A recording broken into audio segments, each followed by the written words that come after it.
Oh, that makes sense. Well, I'll stop my bidders. We'll stop talking about your. 3 minutes, jeez.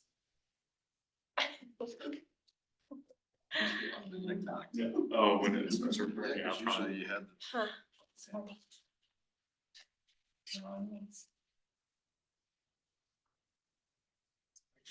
Is Laura coming? Laura's coming. Well, Laura's stuck in traffic. There was a big accident on 70 and then she got routed somewhere else and she called me. She's like, I don't know. Okay. No. Excited for tomorrow? Heck yeah. Reynolds. I'm excited. Get out of the house and drink for a cause. Recommended as having a happy hour for a beer that we did in combination with South Platte Renew of their direct potable reuse pilot system. So The Reed's trailer. Right? yes, yeah, Cool. yeah, and the trailer's now in California. It might come back at some point, but it was here for several months, like in fall into the spring into like April. Why did we ship it away? Share the love. You can't reuse anything here. Yes, it was Colorado School of Mines in conjunction with Carollo Engineers, but really it's like School of Mines and They took it to California. it actually, so that Colorado on the side of it. Making a figure in someone's eye. there, it started in Colorado Springs for Colorado Springs Utilities, and then it went to South Platte Renew. I wanna say it was like in the fall is when it landed there, maybe a little earlier than that, Yeah, but, I saw it there, early yeah. in the year. And then it's in California now, and then they told me it might like hang out more at South Platte Renew, but Okay, cool. yeah, so. Exciting. Sorry, I didn't mean to jump the gun, Stu. I was just saying I was excited. Rooted responsibilities.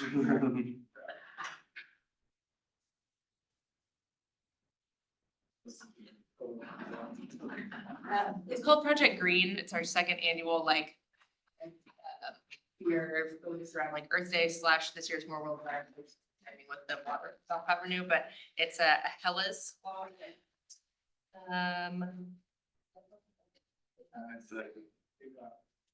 So I think like 5-ish, but basically they're doing a cleanup on the trail through protect our rivers from 4 to 6, and then kind of a happy hour from 5 to 7, 8. Something online. Yes. Astros on social forums, but I know this. Yeah. But I don't. $2,000. I think on. I'll find you. 2,000 if we only give town hall 3,000. That's what we should say to Josh. The 5th tomorrow, yeah. Late. Alright, it's 6:30. Okay. Do we need to do roll call? Or can we just wait until we do introductions? Like the liner. Cause it's on video, like it's. Okay. Okay, so let's just wait and do it later, is that okay? Since it's on video. Okay, so public comment. If you wish to address the board under public comment, please prepare for the time limit of 3 minutes per speaker. We expect comments to be civil, disrespectful, or disruptive behavior will not be tolerated. The board is not authorized under the Colorado Open Meetings Law to discuss, comment, or take action at this meeting on any issue raised by public comment that is not part of tonight's agenda. Pam? Hi. I always encourage roll call, by the way, for boards and commissions. The clerk doesn't, but I do. I think it's say your names, you're entitled to your volunteers, just say who you are and give yourselves credit for being here. And acknowledge who's not here and that kind of stuff. Doesn't take long and I wanted to talk about Littleton history a little bit. In the envision process, like before 2018, there were 5 lenses that were defined for the city. And one of them was authenticity. And authenticity is about Littleton's history and what really was here. We have a quote, historic downtown.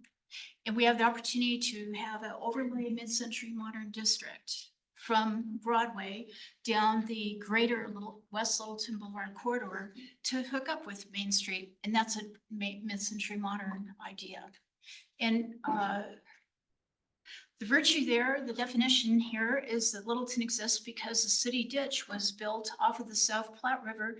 And so farms formed between downtown area and this ridge up here and the river.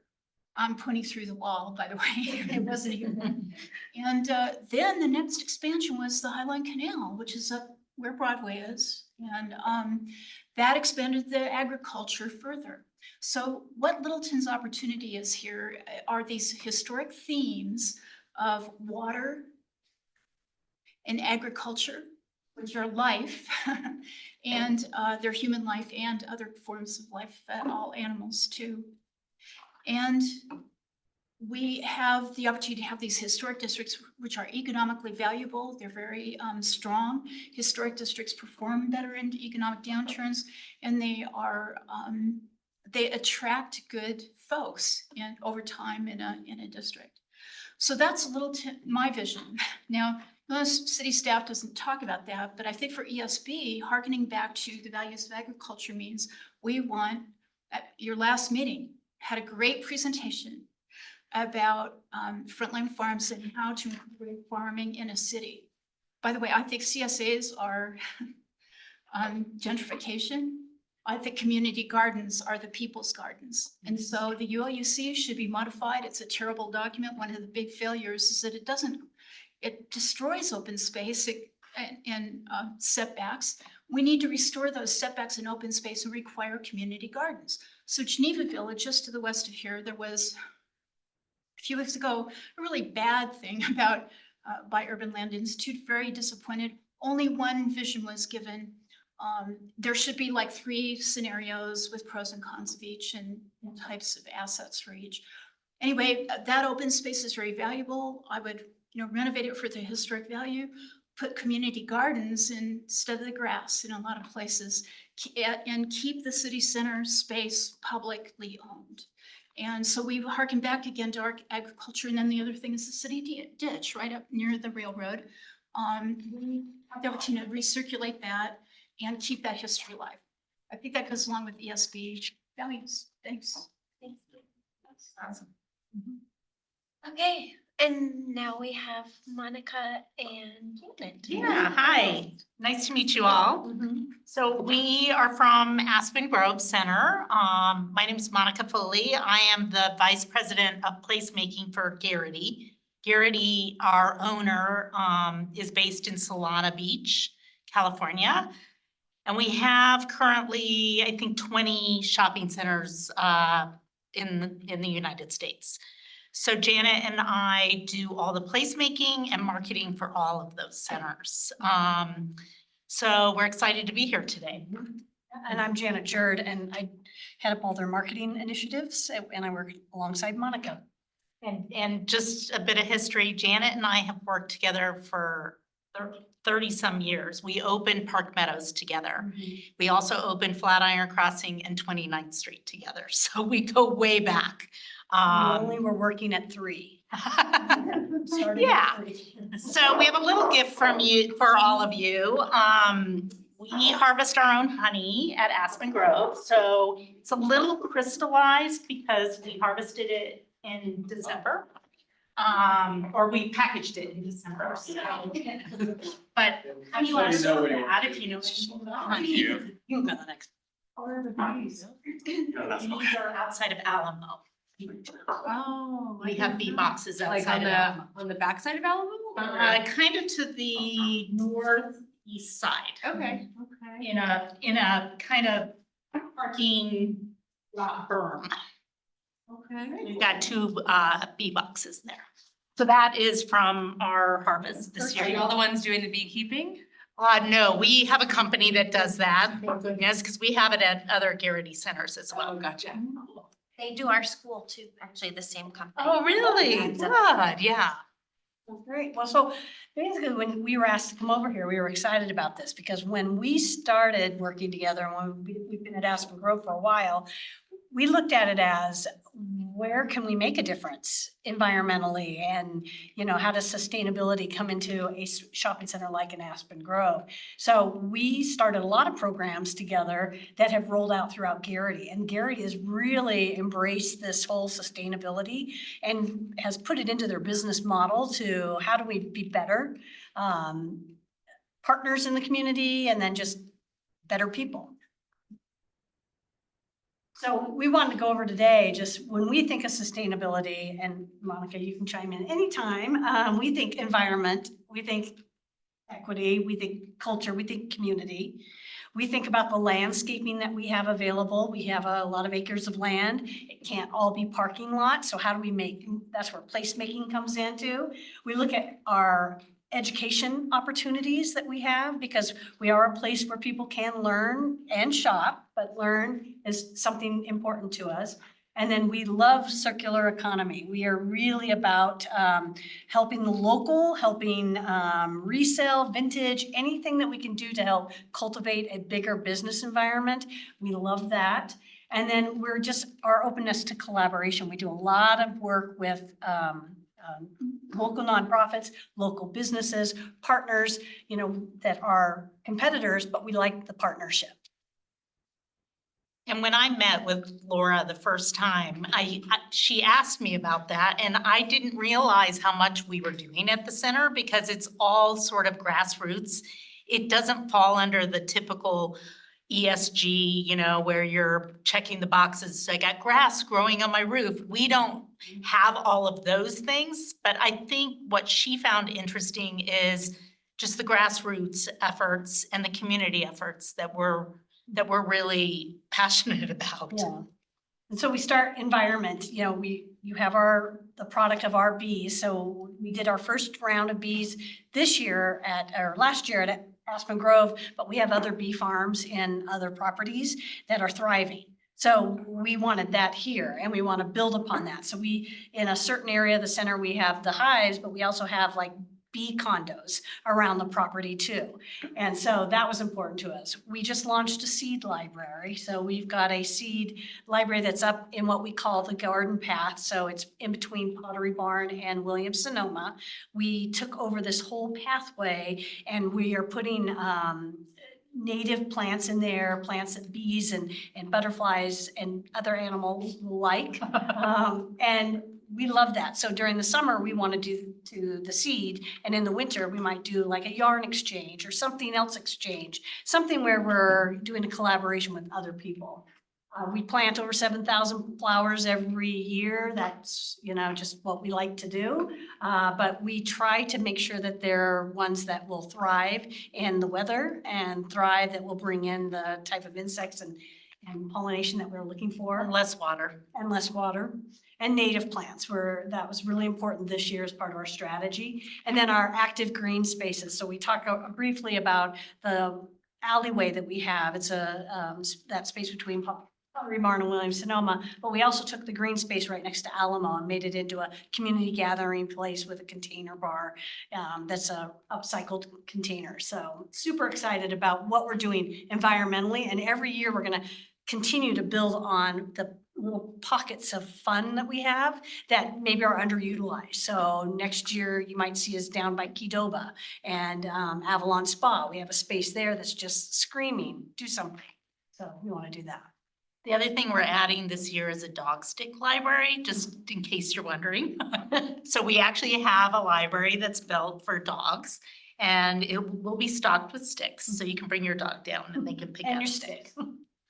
But so placemaking, that's really the heart and soul of what Monica does for the Garrity organization. So it's really about creating community, and whether it's the bees or whether it's the walkways. We have 2 beautiful murals that have just been released. One of them, if you haven't seen it, it's on the side of Alamo. It's truly one of the prettiest murals we've ever seen. Yeah. And Garrity really believes in local artists painting the centers, and all the centers are, if they don't have them, they're getting a lot of murals, so we can really cultivate a relationship with local artists. And the murals, I'll just add, the two, this one and then the one on the side of the Alamo were partially funded by grants through the art and culture portion of Littleton. So we're proud about that. Yeah. And Annie has been great to work with. And, you know, I think art is a great way to really start conversations with kids and other people. And this piece of art, if you haven't seen it, you have to come because it is truly stunning. And we've related it back to Alamo as well. There's secret little things in there about movies, specifically the flowers. The flowers are, a lot of the flowers she used, and same artist that did this, but are an ode to different movies like Willy Wonka and Charlie and the Chocolate Factory and those types of movies. And so her flowers are an ode to that. And Annie has that in the mural. I think it's on the website for the mural, like all the murals are listed. So you guys could look at it on the website.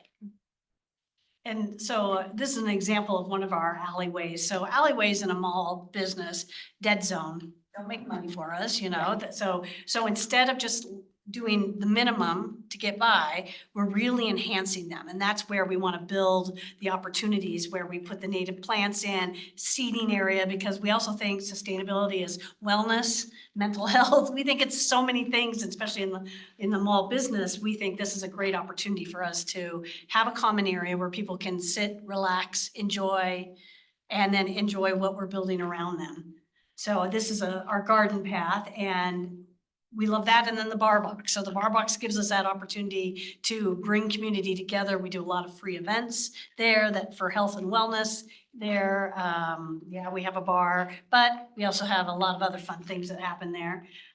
So I think placemaking for us throughout the Garrity group is really about how do we make it a better place for people to gather, not just shop, but to gather. And really the education portion is really important as well. So the beekeeping, and you probably know this, that the beekeeping, as part of our package with the beekeeper, we get 2 events a year where we can invite school children. And in Marin City, where I have another property, we've invited these low-income families to come and learn about the bees and what the bees do for the plants and hence how to grow your own food.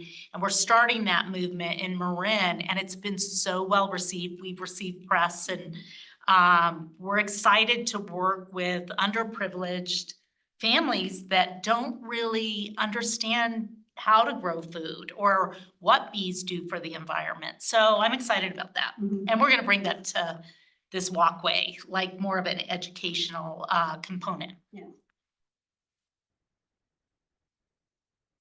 And so we love this one because we're proud of the way we've been able to build local businesses. In the mall business, leases expire. They tend to do it every 10 years. There's always a vacancy. There's always something. We can't deny it at Aspen Grove. So Monica, who's probably one of the best in the country, takes these spaces and finds the right mix of people who want to come in and try to do a pop-up store. So a temporary, we always try to go pop-up to perm if we can get them to be a permanent tenant, but working with them. And so we have a good percentage of, well, not a good percent, but 25, 30% of our tenants are pop-up tenants. But we look for the ones that we think, hey, who could be great? So Bjorn, Colorado Honey, they didn't have a storefront. So now you see them at DIA, but we were their first storefront. Yeah. And we were trying to find those local produce people, the local people who have a passion for what they do, because that just creates such a great vibe. So we love, that's a great example of somebody who's done well, and now they've expanded into other locations. Apothecary Ferry, she's had a storefront at Aspen Grove, local, fabulous woman. She's really taken off on her online business, which we're proud of her for that. And when she also has classes where she's teaching people soap making and herb how to use your herbs and other components. So we love that program, we're growing that. So when we talk about the roots of our responsibility, it's really making sure we have the roots of local people and bringing them in and helping them, whether they stay at Aspen Grove, some of them have stayed, some have not, and they went on to somewhere else into another space. Yeah. So that's what we're excited about, if they can continue to grow. Yeah, and having like Rock's Art Gallery, local people who also are giving back to the community. Right now we have 6 resale upcycle stores at the center. And I love that because they don't even need a trash contract because they have no boxes coming in.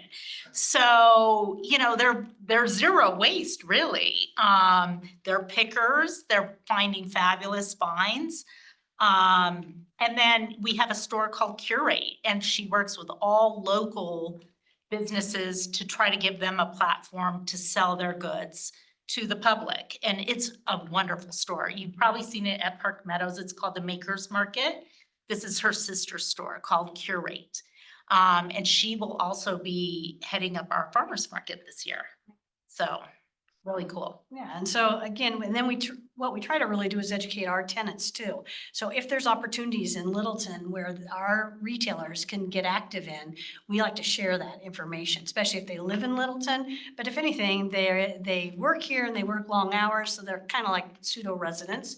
But we want to make sure we're sharing what Littleton is doing, and they can be like, the foot soldiers of how great Littleton is. Yeah, and I do think they're forward, most of them have the owners working, so it's not some person behind the counter like this.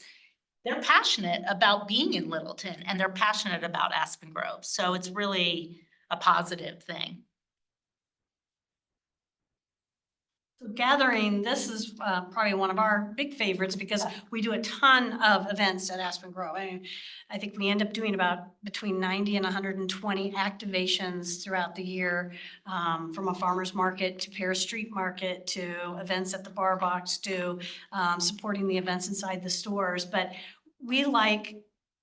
one thing we've been very passionate over the last few years is this circular economy. We do a lot of donation drives. So we do a lot of collection of coats and mittens and blankets for dogs and underwear, but not used underwear, please. We gotta make sure clear on that. But we have done a lot of drives that allow people to give back because we think that's important too. I think that makes a healthy community if we can give back to each other and support each other. We bring local markets all the time. So we have probably 15 local markets that we do. Our farmers market starts Friday and it's every Friday through September. We have a Paris Street Market on the first Saturday of every month, but then we also bring in other makers who have local vendors. And we love that because we love to give more people an opportunity to show their wares, show their produce, everything like that. So we love that. We love the weekly farmers market. We have a new farmer leader who's going to be doing the market. So we're super excited about what that's going to look like. And then we're really proud of 70% of our events have a nonprofit component tied to it. So we partner with nonprofits and we love that. So we partner with nonprofits. We try to give them a platform to show who they are, but also help them raise monies. So we love that opportunity. We love to figure out ways to work with people. I think of some of our favorites. We do a mutt market where we benefit the Humane Society of the South Platte Valley. We do Woofalween, which is a fabulous dog event, and we have a dog parade. So we just did it last year, and we had 100 dogs dressed up in a parade, and it's only going to get bigger this year. And that benefits Pepper Senior Dog Sanctuary, which is a beautiful organization. And then we do Love Letters project with Rock's Art Gallery. These are just 3 that I picked randomly, that it's a veterans or a senior handmade card making program that we do every February. And then we don't just host the events, we also help. We do a lot of volunteering as a group, the Aspen Grove team and the Garrity organization. Every center and every team is out there working with nonprofits. So we do things with Food for Thoughts. We do things with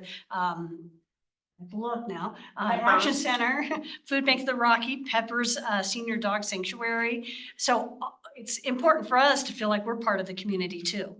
So we love the gathering component because we know we can get education in there. We know we can get community and partnership. This is our last one. So future proof. The important thing about us is that anytime Monica and I get together with anybody on any Garrity team, we talk about what are we going to do today, but more importantly tomorrow. So what events are we working on, or how we're building things, or how we're working with tenants. Anything that we're doing, we try to think about how can sustainability be a part of our strategy, and then what else can we bring to the center that would be a pro-community experience. So Monica's working on EV charging stations, critical, as that sector of automotives is growing. We have an opportunity there. Community gardens. We do want to do community gardens. We have some great spaces where we think we can't put a retailer there. We can't put a pop-up cart there. We have places for a community garden. So we're gonna look to some experts who can help us, like they've helped us with our B component and all of that. How do we improve that? But then our events that we're adding in. So we wanna do an e-cycle drive. So let's bring in the used equipment and use that. Let's do clothing swaps, Halloween costume swaps, things like that. Prom dresses, Prom all dresses. of that. Anything where we can exchange, and we've got the brick and mortar, we've got the space, and we've got the avenue to communicate that out. Garage sale, we're looking at a community garage sale. We're looking at mend and make events. We love that. If you have something broken, go get it fixed. Yeah, Instead of that getting one something for new. me really resonated because I grew up in a family where nothing was thrown away, everything was fixed. And I feel like that needs to come back.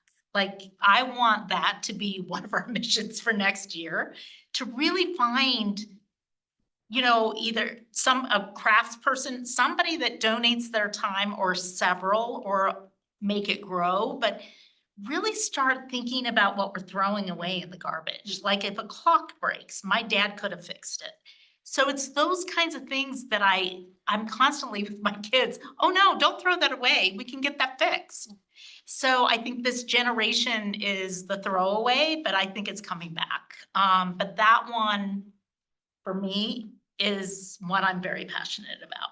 And we like this idea of these different kinds of events because we know we're a generator of a large carbon footprint. We know people are buying clothes. We know they're doing that. We know we're a mall. So how do we reduce our carbon footprint with other activities that we do? So that's kind of what makes us excited. And then we'll just end it with, we are building a new element over there. There's going to be a residential component with additional retail. When that happens, they are thinking about how it's being built. How does it improve? How do we use RTD better? How do we use biking? And how do we just make it a better place? How do we get to downtown Littleton without having to drive a car? How do we think about those things? And then we're looking at sustainability. So Monica and I, every day, if we do this event, how can we reduce the waste from this event? But also, how can we make an event that's more community driven and given? So I think, we're pretty proud of what we've done, if we don't sit over here and toot our horn all night long, but we appreciate you even listening to the things that we've done. I agree. And really, I feel like we were not as cognizant of these things because they're not the normal things that people talk about. But I do feel like these small steps and these small things, and we're a community center, so we've got a lot of eyeballs on us. So we can make change in a small way. And times 20 centers across the United States, I feel like it's all positive, and I've gotten positive feedback from everybody I've approached about any of these ideas. So thank you for letting us come. I'm sorry we missed Laura. Great. Thanks so much. Thank you. I have honey for you. Can I ask a question? Oh, absolutely. And I know, so Littleton is currently Laura's undertaking it, the greenhouse gas assessment associated with, the city footprint. And, you said it, right? Like, a shopping center does have a big carbon footprint. I'm interested to know if the Garrity Group has undertaken greenhouse gas accounting associated with their properties? Not yet. So we are a very small company that is growing. So a year ago, we had 12 properties. The year before that, we probably had 7. So as we grow, that will be part of their mission. We've hired probably only 10 people in the last year. But as we're buying more property, which that's the goal, those positions, like an ESG section of our teams is already established. So they're starting to talk about that, but no, that we don't have that right now. Yeah, I think it'd be super interesting and informative, especially like, you know, you've already said it, like there's so much opportunity when it comes to the spaces that y'all have. And when it comes to whether it's buying, retrofitting, building new, like Yeah. ensuring those spaces are efficient. And one of the topics that came up last month, I guess it was, that I've kind of been pushing and talking about is like this concept of passive house and how do you make these like super efficient buildings? And I think that commercial spaces have these really awesome opportunities to create really efficient spaces that decrease the at least kind of when you think about like scope 1 and 2 carbon footprint. Yeah, and you know, the low hanging fruit is all of our properties have LED lighting and all of that, but a lot of them are older, like they were Yeah, built in the yeah. 50s. Yeah, and retrofitting So- is really hard, but also Yeah. there's so much. But in the opportunity. we have 2 redevelopments going on, one in Simi Valley and one here. Obviously, that will be front and center, but taking these older buildings, Aspen Grove, believe it or not, is 24 years old. Yeah. So, yeah, it's expensive. Yeah. But it's the right thing to do, and we're slowly getting there, but we're not a big company, so we don't have real deep pockets, and that's why I feel like this grassroots effort, even getting noticed by Laura, is something that I'm pretty proud of. Yeah, because that's not our job. Yeah, no, But it blends, right? You make it part of your job, And so. then because we have this platform where people can enjoy, they can benefit from Aspen Grove if we can figure out who our best partners, who can we partner with. I think that's, Yeah, it's funny, the woman who did the mural that you'll see on the side of Alamo, she did the Coors, the big Welcome to Coors, or the Coors Welcome to Golden. She's been all over, like she's pretty well known. It's called Grow Love. She's just amazing. She said to me, it took her 3 weeks to do the Alamo, and people would be walking and just chatting with her. And she said, I've never heard so many people so passionate about Aspen Grove, like talking to me about the place just keeps getting better and better, and talking about community and talking about how we embrace community.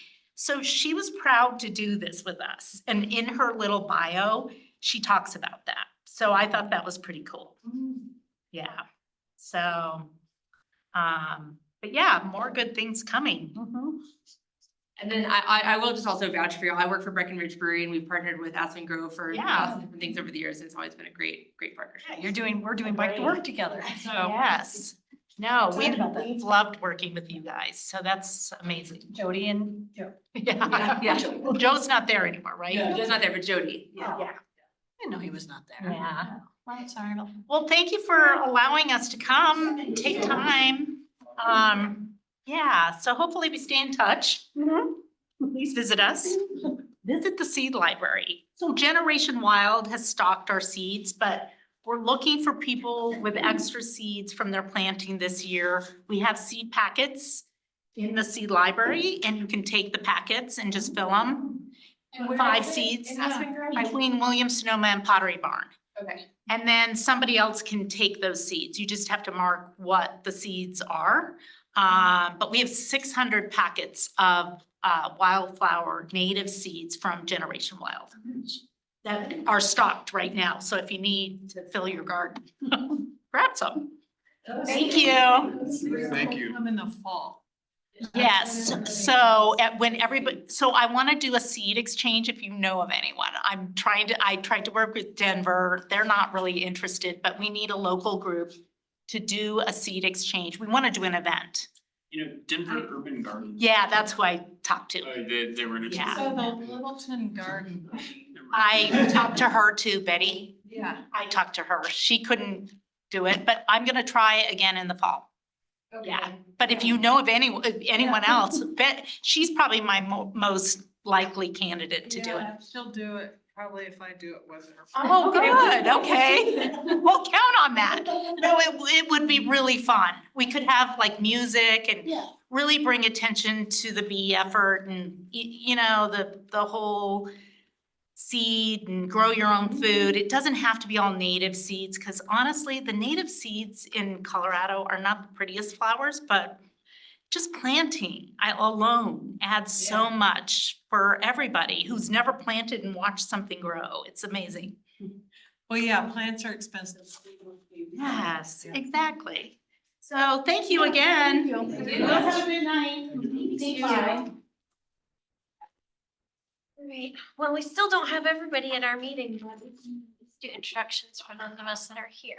It's like, I don't know when that's gonna happen, when we're gonna have Well, it. it's summer, so it Yeah. may not be. Scott. And Laura, obviously. Laura will be here at any second, I imagine. Okay. Tonight? Tonight, yeah, she's just stuck in Traffic. traffic. Oh, sorry. Well, do we wanna just do intros anyway? Just so that- Yeah. Might as well. Do trust falls, you can do all. That's sorry. right. Coming up with ideas are on the fly. No. Sorry, no, that's a terrible idea. You don't have the liability for that. Let's do it. Well, Brent, do you wanna start? Just- Sure, my name is Brent Soderlund, the Director of Public Works and Utilities. I've been with the city just a little over 3 years, and I've been the director, I think it'll be a year in August, so, you know, I guess Littleton is going through a lot of change, and one of the things that was started with the sustainability, and that's something Public Works has kind of been at the forefront of, you know, hiring Laura, and she's been great. And you had mentioned the greenhouse gas plan. I actually have a copy of it in my bag. I was gonna do it during this meeting, but I guess I'll wait till later. So anyway, but that's a little bit about me, so I'll turn it over to Councilmember Bell. You can also say Steve works too. Yeah. Hi, I'm Steve, Mayor Pro Tem. I also, actually, this will be kind of the last ESP that I get to oversee. You know, I'm excited that you guys are here. Who's gonna be our new liaison? I don't know, whoever gets elected for District 3 or wants to do it. No, I'm just psyched to be here with you guys, and I appreciate all the work that's gone into this group over the last couple of years. And yeah, my background's in environmental engineering as well, and that I work for an environmental nonprofit in water, wastewater, stormwater infrastructure financing for disadvantaged communities. So I love this work. I think it's so important to get it embedded in the city, and I'm so happy to have such a, you know, honestly, I have such a professional group of folks being able to contribute to it. So I try to, as much as I can, stay out of everyone's way. I will chime in on occasion, but really this is kind of your guys' group to lead, and then tell through me and council what are the priorities and things you'd like to do. So a little bit about me. All right. Thank you, Steve. Well, I'm LaDonna Bartline, one of the newer or newest, I guess, members of the board. And, so my background, I'm recently retired, but my career has been in landscape architecture, urban design and planning. So that's kind of the lens that I bring to this, group. And while I was working, you know, I've been involved in a lot of initiatives that kind of brush against environmental stewardship, like the Building Healthy Places Committee with the Urban Land Institute, and the Downtown Denver Partnership. I helped them write a section of their first sustainability plan, things of that nature. I'm also on the South Metro Land Conservancy, and kind of thought, I'm on that board, and I kind of thought the hand in hand really well. So I'm finding that a real complementary kind of conversation, and I can bring maybe some of those ideas here and take some of those here back to them. And you know, I'm just really looking forward to working with everyone. I have a passion for sustainability in the city. Some of this is way over my head. I'm not an engineer, but I definitely have a lot of expertise in my lane. So hopefully that contributes to this group. Is the South Natural Entrance Agency do? They advocate, educate, and basically, I'm thinking of one other word, but it's not coming to me right now, but it's advocating for the open space and open lands as trails, as well as parks, all through Arapahoe County, but has been primarily focused on like Littleton, Inglewood, and Sheridan. They came to be because I think Jackass Hill was their first big project of really trying to get Jackass Hill Park done. And one of the next really big projects they did was South Platte Park. So bringing the right people together through the financing, the easements, you know, the land transfers or land holdings, and, you know, advocating for the conservation thereof. The most recent thing they've been doing, it's been like a 4-year labor of love, is Powers Park, the neglected drainage detention pond on Powers north of Littleton Boulevard, just east of Windermere. You should go right by it and not know it's a park, but they paid, you know, raised the money to get a master plan done. They've, you know, really pushed and gotten the city and South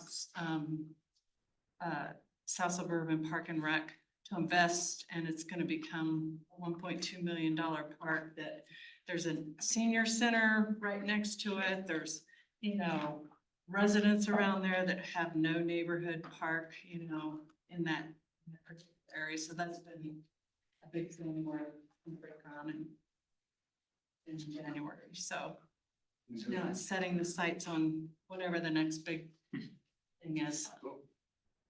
Exciting. My name's Hannah Kite. I live here in Littleton, obviously. I guess I moved here to Littleton in 2020. So yeah, right. So I've been here about 5 years. And kicked off. Well, actually, I think you can serve on a board if you work in Littleton, right? Is that No, for the next gen, there were some flexibility. different? Okay, anyway, okay. I live and work in Littleton. I live in Littleton. So you still live here. Yeah. This is what, my second year, I guess, are we in our second year? I was part of the founding group of the Environmental Stewardship Board, was committee. Prior to that, I was on the Next Generation Advisory Committee, or NGAC, where we had a sustainability subcommittee. So I led that subcommittee, which then I think kind of was a nice pilot into this group. I'm the environmental and safety manager at Breckenridge Brewery right down the road. So I get to do a variety of things there related to sustainability, which is really fun. I'm also knee deep in my master's in sustainability. So we're doing that part-time on the side. I have a 1.5-year-old at home. And I'm originally from Texas, so sorry.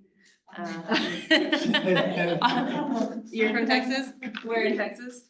The Dallas area, but Okay. I lived there around 85, so. Okay, my brother's in Dallas now. I grew up in Austin, went to Texas A&M, lived in Houston for a bit after that, but yeah, my degree is in meteorology, so I do have a science background. I did air quality consulting for a while before I moved over to the beverage manufacturing business. And You're our vice president. vice chair, yeah. Very strong and capable. Thank you. Hi, everyone. I'm Andrew Hicks, and if anyone asks, I also live in Littleton.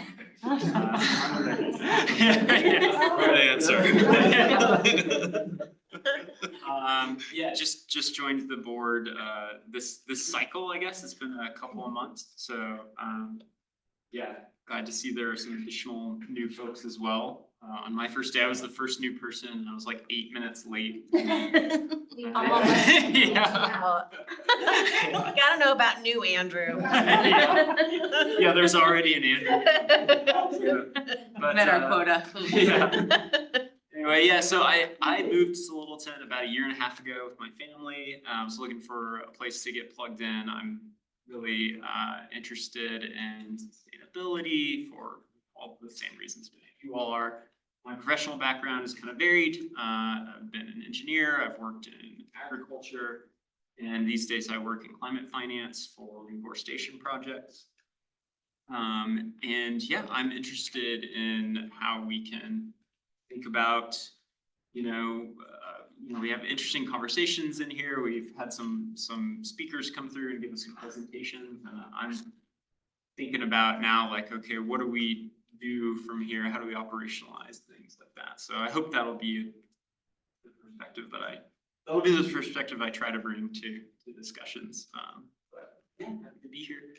And I'm not from Texas, but I did move here from Texas. Previously, I heard you say y'all earlier, and I made a note. You called out a lot here. Yeah. I do as well. So Where in anyway, Texas were you? I was in Brownsville, Okay. so the valley. Yeah. Way down south. Yeah. Anyway, yeah. Good being. My name's also Andrew Toth. I was born in Fort Worth. Okay. Nice here. What is this? I grew up in Western Kansas. I'm a wastewater engineer as well, work for a consulting firm in Centennial. But I live right by the area you described, like kind of by American Social over there. I'm like, I don't know the park you're talking about. So you're right, like you can walk by it and not know there's a park there, I guess. Yes. I've been on this board for about 1 year and have really loved it. And like you said, I mean, we've just been hearing a lot of things, and some people put a lot of time and effort into building our plan. So I'm pretty excited to gain some traction and direction and go and do, but gosh, yeah, we've been having some really wonderful conversations. And I listened to our last session today and it was awesome. I'm sort of bummed that I missed it. I was like, that's kind of my passion, the kind of agriculture slant. So anyway, it's glad that it was recorded. But yeah, nice to meet y'all. Nice to meet you too. Hi, my name is Tom Econopoli. I guess going with the trend, I do live in Littleton, but some people refer to where I live as the Hawaii of Littleton because I'm out in by trail mark there, so we're connected by the highway too. So it takes me real time to get there. Hawaii. I like that. Notes for the future. That's because we're isolated. I don't know if we're as nice as Hawaii.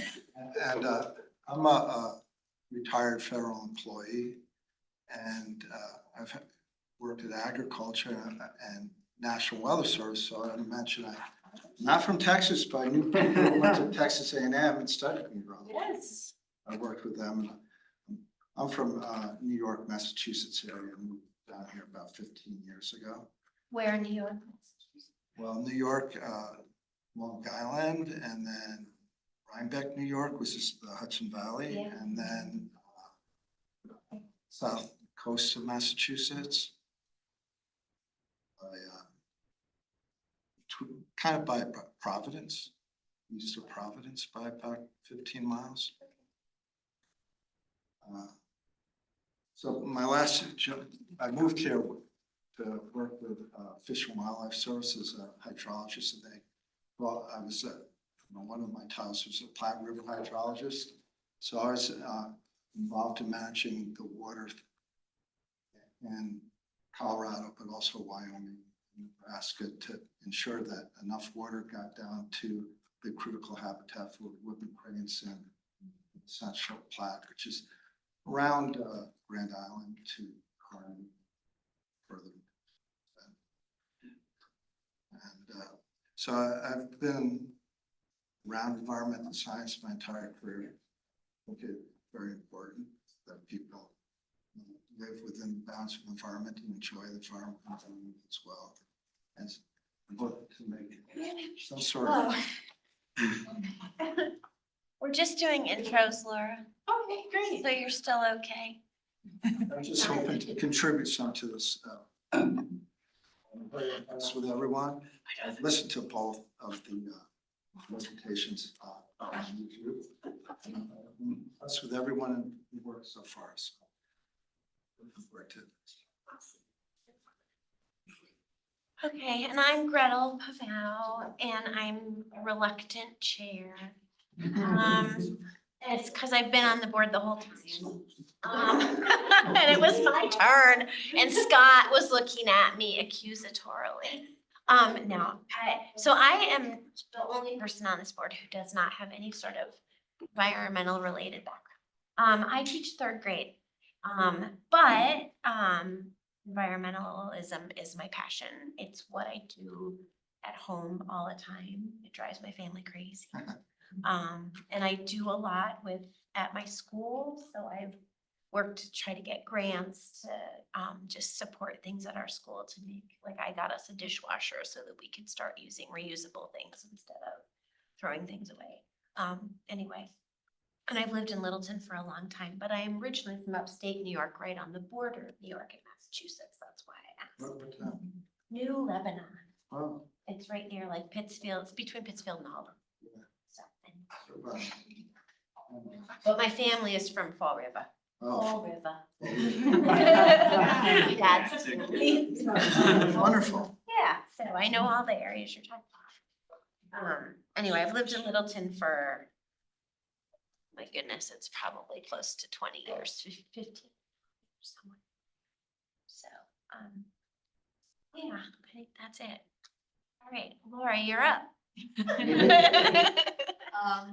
Sorry, I'm a little late. I came straight from Grand Junction from the Recycle Colorado Summit, which was really great. And then there's a crash on I-70, and you all know how that goes, level pass, whole thing. So anyways, yeah, now, hope the presentation went well right before this. Excited to share with what I learned. And for those that don't know me, I'm Laura Rosenbaum. I'm the sustainability coordinator for the city. I started about 8 months ago, and new announcement, I guess, for all of you is that I'm completed my greenhouse gas inventory. Told my Yeah. So I'll probably be presenting that to y'all next month, which I'm really excited about. Interesting results, all the things, and yeah, that's kind of it. I'm sure you've all heard me talk a fair amount of this, most of you, so. Okay. I think we're now at agenda C. Amazing. Recap from May and. Yeah. Next. So Damien's presentation was mostly sort of the recap that I feel like we all wanted to discuss and talk about more. I think all of us want to be farmers after that presentation. Or at least a farmer with him. Right. So inspirational. Very specifically, right?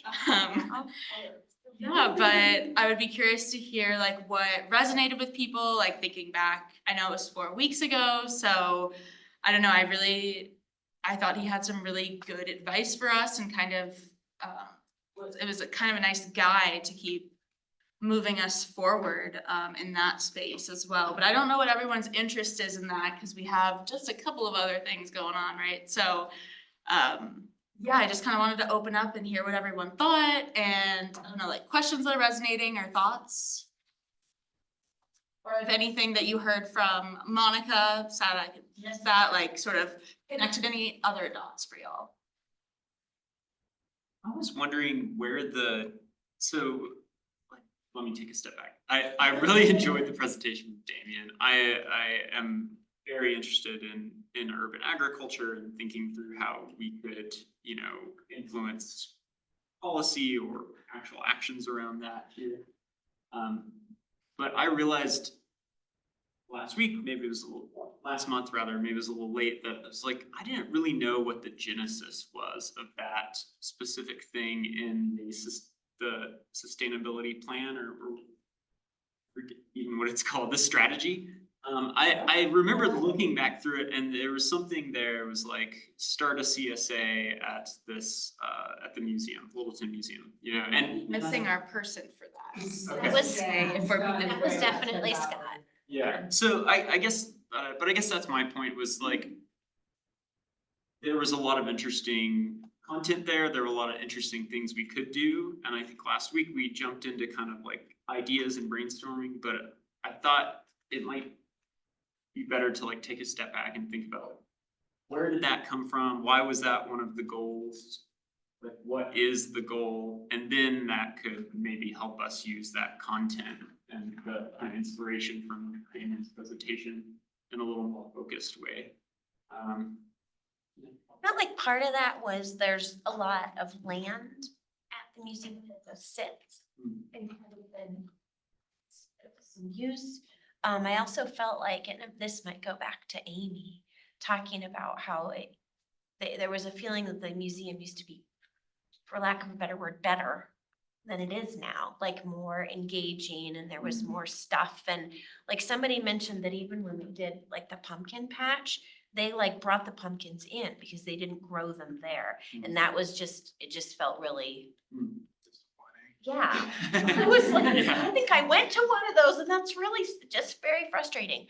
Anyways, I think that was kind of like, we've got this great community resource, but it's for some people's opinions, it was not being used as best it could have been used. And I think that would tie in nicely with. And there was also, I think another thing that Scott talked a lot about or was passionate about was kind of the concept of urban foraging. Like, is there, and I think this kind of got nixed a little bit because of the maintenance that like fruit trees require, but is there an opportunity to put, fruit trees or other, easily accessible plants to anyone, in city owned spaces? So that was another, I think, piece of just, how do we harken back to our history of agriculture in Littleton and enable it to improve the food system here? And so I think that's kind of where a lot of it came from. To Pam's point tonight too, same thing. It was like, we learned from the foresters, like there's maybe more maintenance there than we were. I think with fruit trees, there's a lot of like pests and diseases and stuff where it's like, so it does require a lot of, and yeah, you'd probably know better than myself, but just when it comes to was it Kelsey, I think, that talked about it a little bit when she was still here about how, yeah, they're high maintenance trees. Foresters like trees. Yeah. Trust me. Yeah, which I also. Well, I mean, one thing that he said that was, the big key was the water tap. I mean, having to have that as something that the city could give them for us to do this, kind of tells you the types of places that this could go. To me, there's two things that are currently underway, where we could probably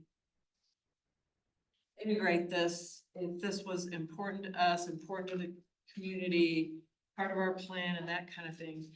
But, the Hudson Gardens plan is underway and the Kettering Park plan is underway. Whether it's at the museum, there was some comment that, the museum is supposed to be historic versus, but you're talking a whole park there. So, and there is some water there. So, my thought is,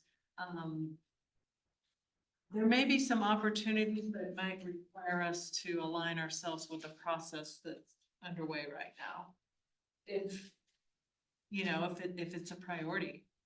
Yeah, that's what I'm wondering, what you mentioned, Andrew, was, I looked at the action plan too, and it seems like this urban farming stuff, I don't even know if it was really mentioned. I saw it way at the end, but And so I'm not sure where this should fit into where we allocate our time and resources.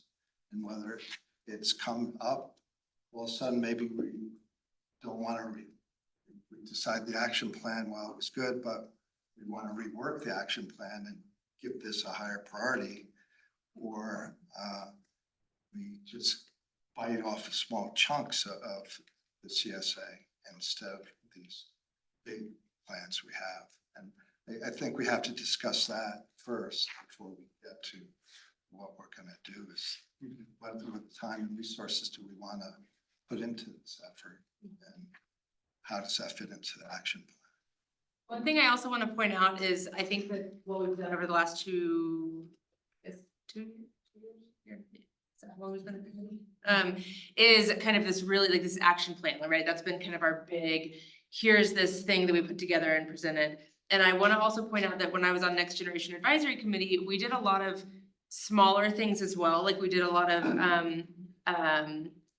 like memos to council of like small things that we support. So not necessarily undertaking like a giant action plan, you know, once a year or something, but a lot of the stuff we did was, you know, again, these like letters of support, letters of recommendation that we gave to council that were the kind of smaller bites. That I think, you know, if we, whether it's support here or what we're hearing from the community, that allows us to kind of put council's eye on it. So if it is a plan that's underway, like with Hudson Gardens, for example, doing a, you know, letter of recommendation to say, okay, you know, for the Hudson Gardens plan, we recommend, you know, including or at least analyzing the opportunity for a community garden or whatever it is. But I just kind of want to point that out because I feel like a lot of the work we've done has been like this huge lifts as opposed to, I do think there's power and in kind of like smaller memos and recommendations as well. That's an excellent point.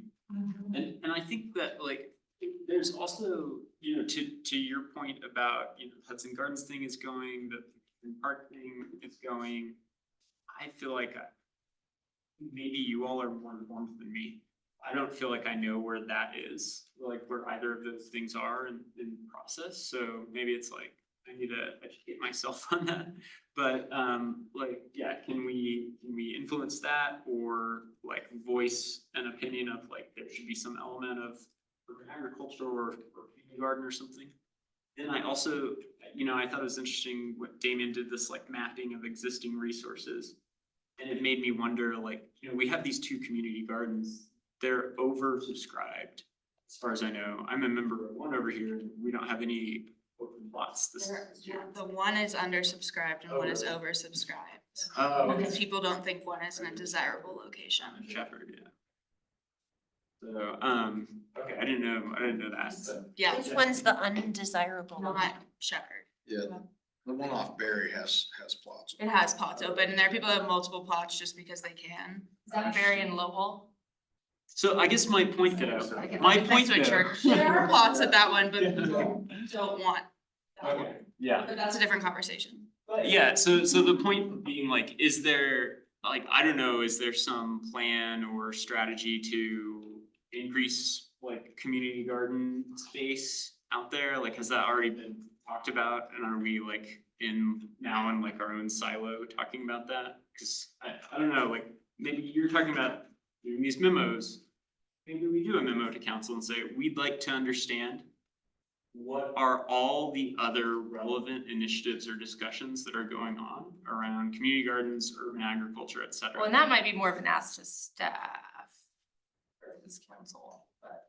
Okay. And we can tell Yeah. council and council could tell y'all, but Yeah. we're probably the ones that tell council. I would like to add on to that too, but in the action plan, there was a real thing about rewilding. So it could be two opposing forces here, rewilding and developing these community gardens. Just want to put that out there because rewilding had a high priority, when I look at what I saw in action. We'll also probably be, done in a way that they're not competing as well. and also we'll probably be bringing an RFP for a formalized climate action plan that we're gonna do with a consultant and with the data from a greenhouse gas inventory to make like data-driven decisions. And we'll use like what y'all have created kind of as like a shell and a starting place to better like understand where to go alongside like community engagement. So I won't necessarily have like all the categories, but it could be something where I come to y'all with a suite of options. I'm like, these are the things I'm thinking about. What do y'all think? I mean, for sure, waste diversion is gonna be in there, just kind of the plan that they're doing is gonna be kind of like a big appendix of, I got their permission to just tack it on so that I'm not reinventing the wheel. And then there's the transportation mobility plan that the city's doing. So I'm gonna just be involved with them and refer to that plan just to make sure I'm not doubling up. But then that leaves things like, you know, parks open space as well as electrification, water conservation, and thinking about kind of like a little bit more of like bite size, right? Like what are like top 3 strategies in each of these? What's the lowest hanging fruit? Like what's gonna get us to these bigger goals? And I do think in terms of memos, I will need one from y'all. Probably I can like draft one and have everyone look at it in July. But for the waste diversion plan, because we're going to study session July 22nd and then August 19th, that's going for plan adoption. And while the plan adoption won't have any action tied to it, it will be very contentious and political as we lead up to the election. So it'll probably be having to go to those actions back again in January of 2026, but having like initial support from y'all, and I can like go through that draft plan. I mean, it's like 100 pages right now, so I would probably boil it down because it's a lot about trash. But I think that there also is a tie-in that I was talking about today with some of the composters on like the circularity of compost and the fact that if we were to use more finished compost in our parks, it also not only helps with erosion, but like, I don't know if you've seen like the sinking cities issue, like Denver sinking 2 millimeters or so a year maybe. And so part of it is like helps with water retention.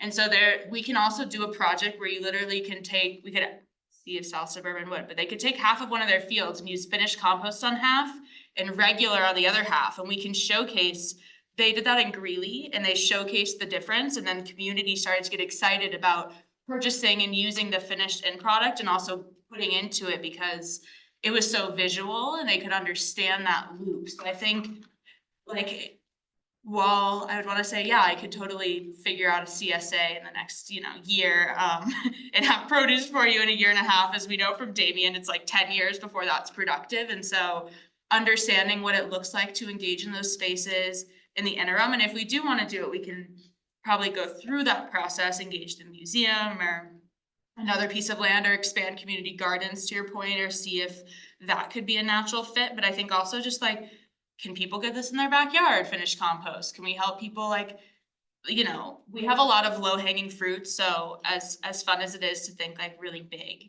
I also need help like thinking like, where are like these small levers and how can we build? That makes sense. Yeah. Are you saying the waste management thing is top of mind? That's the priority and we should focus on that? I mean, I was just at a 3-day waste summit, so I mean, it's top of my mind. I was like with trash people for multiple days, but I mean, I do think with the extended producer responsibility law and that coming out, they are going to pay back municipalities that have contracts first. And so you're gonna not see the money for more years to get free recycling as a resident if it's like our Wild West open market. And that was interesting to hear from them about how the policy is gonna roll out and work. And they have all of these things that they're still trying to figure out, but at a base level, they know that to be true, because it's so hard for them to figure out. And then they were telling me different like things for these contracts to think about, and it's gonna be complicated. I don't know what the political appetite will be. We don't know what November will look like. We don't really know. So another option is like you can have like different contracted haulers, right? But it's a little bit hard to say we would go into something like a CSA without being able to like help them compost. Like thinking about how all these things interact and like setting up a farming organization for success would probably be helpful, although maybe they would just compost themselves. It wouldn't be an issue, but I think that's definitely top of mind, but also the greenhouse gas inventory, climate action plan, and then like a climate risk and vulnerability assessment So that's like hazard mitigation, but I'm also trying to figure out how to weave in like adaptation, which is a little bit tough, but that's kind of where we're headed as a society and where we need to think really strategically. And so thinking about how we weave with the communities around us and that we're not just in these little borders and silos. I could talk for a while about this kind of thing, but I do think waste diversion is pretty top of mind just because we're gonna be finishing up with that plan soon.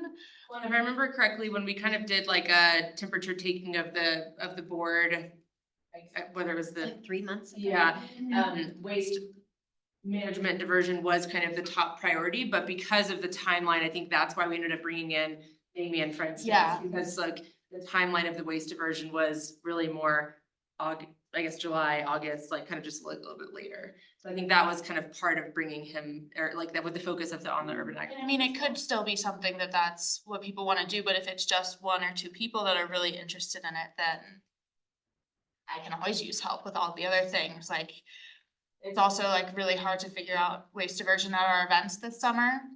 And it might just be that I can only like pilot it at 1 or 2, but like figuring out if there are volunteers, if how we feel about engaging scouts, how I feel about potentially inebriated adults with child labor. I don't know, like there's a lot I feel about that, but and like who could be like there's a huge education gap when it comes to that. And so like to even think about composting, like as a whole in the community, we're not recycling correctly. I can tell you that based on the waste diversion study. And so it's like kind of this bigger question of like, are we gonna engage HOAs? Do y'all have a like good sense of what that looks like in the community? Like that's where I could really use help, and like, would people be excited about the idea of like free recycling? Are we gonna get weird pushback from freedom of choice people when we go to bring this plan? Those are like things that I don't fully know because I'm still pretty new to the community. And of course, y'all are a really small sample of people who really care about the same things that I care about. So it's hard to know who comes out of left field, right? That's like, Where would you, what's that? you mentioned some policy that's gonna come in effect. Yeah, that is, I think that is it House Bill or Senate Bill? It was passed in 2022. And it's called Extended Producer Responsibility, or EPR. And the idea is that the state of Colorado contracts with an organization called a Producer Responsibility Organization, or a PRO. They've actually identified 2 for the state of Colorado. So one is doing like oil waste and more hazardous waste, and then the other is doing like basically everything else, and it's called Circular Action Alliance, and they are much more involved in like working with local governments, whereas the one with the hazardous waste is figuring that out on the front end so that we don't send like oil to the other people, which would be bad. So basically the idea is that everyone in the state of Colorado gets free recycling. That's like the concept. That's what It's funded by businesses. So for instance, Breckenridge Brewery will be paying into this EPR regulatory, like we'll be essentially based on it's for single use items. So when you think about for a brewery, just because that's what I deal with, glass bottles, aluminum cans, the fiberboard packaging, we're gonna pay by weight. As a business, we're gonna pay by weight of what ends up in the community of these single use items.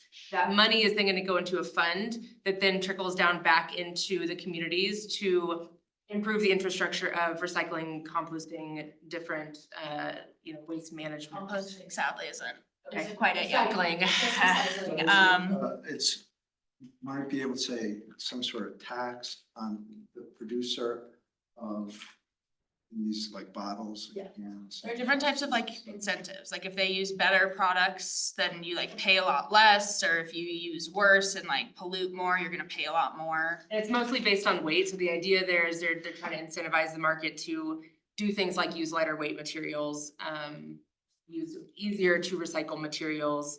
Different materials will have different costs, so for instance, the kind of estimated cost of glass will be about 4 cents per pound of glass. Aluminum is about the same, but then plastic is like gonna be 28 cents per pound as a, example. So, but when you think about, like a glass bottle is gonna be a lot heavier than a plastic bottle. So it's really interesting the way it's all gonna kind of hit producers. So out of town producers have to do that as well. Yes, anyone selling in the state of Colorado. Anything that comes into Colorado, so that includes like Amazon. It's if you have over 5.5 million in revenue in the United States. And then you sell in Colorado, and there is kind of like a minimum, but it's pretty low, honestly. It's unique to Colorado. No, Oregon, it actually already had reporting requirements for EPR. California is after us by about a month. And then Minnesota, Rhode Island, Washington, there's a handful of states that are passing these regulations. And they're all just similar enough to make you think you know what you're doing and just different enough to make Well, I would say that like Colorado's a little bit of a special butterfly with our open market system of hauling, so that makes it not really, like Oregon's like not as helpful as we wish it could be, is kind of what everyone was saying at the summit. They were like, just because when they go to reimburse, you have to isolate recycling costs from trash costs. So people that have, even in their contracts, have bundled trash and recycling, which is like something they recommend to do to lower price, are gonna have an issue. So they're trying to figure out all of these other kinks to it too, but I think, you know, to say that everyone would get free recycling if we were able to figure some of these pieces out sooner is attractive, I think, but. It's also really interesting that you called out the, I guess since Littleton doesn't have contracted waste hauling, we fall lower on the priority list to All at the there's like different levels. There's like a pure open market, which is what Littleton is. There's like a hauler licensing. So you know who operates and they have to meet certain requirements, report tonnage for my greenhouse gas inventory, or, you know, this, that, and the other. They have to collect only on these few days, and then you're able to like, they pay a fee or whatever that might look like. We don't have that. It's the Wild West. And then above that is contracted, where you might contract with just one, or it actually can be multiple, like by district, haulers. And then there's like purely government run and operated trash hauling, where we have the staff, we have the infrastructure, we have the trucks. And so that's the first priority for funding, is like, that's not very common in Colorado. There's a couple spots that are doing it super well. But that's really uncommon. So like, Are they still first in line for the funding? I think them and contracted are kind of like neck and neck, but it's different because you can opt as a city for the residents to pay a hauler or for them to pay the city. And if they pay the city, it's gonna be a lot more transparent because that's public information than if they pay the hauler. And so like, there is all this conversation where he was like, well, we're not gonna release the contracts. And I was like, well, Cora, if you work with us, like you will.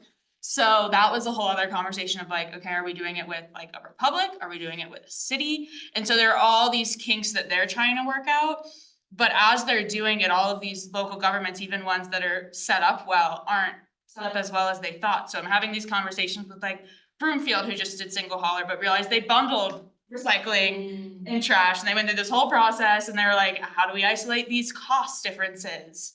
And so we can learn a little bit because we're not quite as far along from the other communities, but again, it's so political. And I think that is where I will need y'all's help in writing a memo of support, seeing what the other people you know in the community feel like. Well, it seems like the city should be more supportive of it maybe than in the past because of the like funding that we'd be losing out on theoretically, like. Theoretically, I think politics are really. I know that that's different from like the. Yeah, you can speak to the political, it's just really, like, they start to recall council members, it's like wild. It does, this council hasn't taken up the issue in specificity, but I will say we have heard from a number of folks throughout the city that like it is a quality of life issue. Not just from an environmental perspective, but just from a noise, disturbance, congestion type perspective, that this is something worth, evaluating. And like Laura was saying, like we are nowhere on this, so there's a large gradation between, sorry, that's not a knock on y'all, but like, there's a lot of possibilities between where we are and the ideal, and it does not have to be all or nothing, getting to that end point. And And I think you could sell it on the cost savings because it's cheaper to go single haul. absolutely, the cost savings alone is It is. huge. I think there's also, there has been a discrete ask for the value add of some sort of organics recycling service as a comprehensive, either a PPP with A1 or one of the other providers or something along those lines. And I think if you were to bundle services that people are not normally utilizing, like the organics recycling. I think that having value add and cost savings combined and alongside all those other points, it makes a very compelling case for council to kind of to move it forward. I think the devil is in the details, right? The devil is in the actual, like, what is that per household price?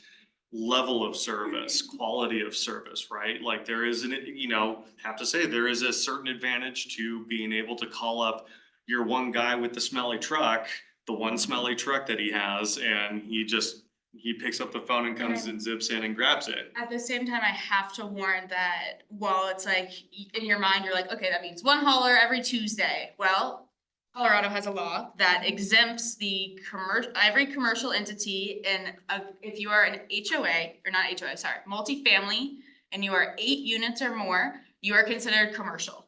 So I'm really talking about 7 units or less, or single family or government operations. Those are allowed in these contracts.